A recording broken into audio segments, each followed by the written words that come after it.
আসসালামু আলাইকুম ভাই বোনেরা, আপনারা কেমন আছেন? আপনাকে দয়া আল্লাহর অশেষ রহমতে ভালো আছে। এই তো আজকে রান্না করতেছি আলু বেগুন দিয়ে বাটা মাছ দিয়ে পুরপুরি।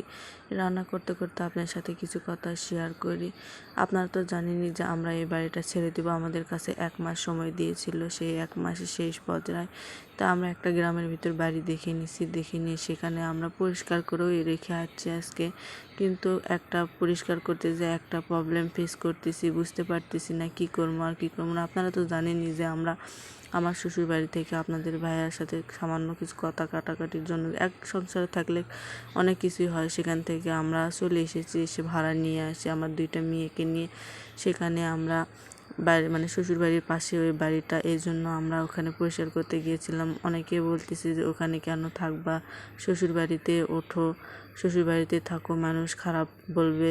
তো এগুলো প্রবলেম ফেস করতেছি, বুঝতে পারতেছি না কী করবো আর কী করবো না। আপনাদের মতামত চাই, যদি আপনারা একটু মতামত ভালো কথা বলতেন ভালো হইতো।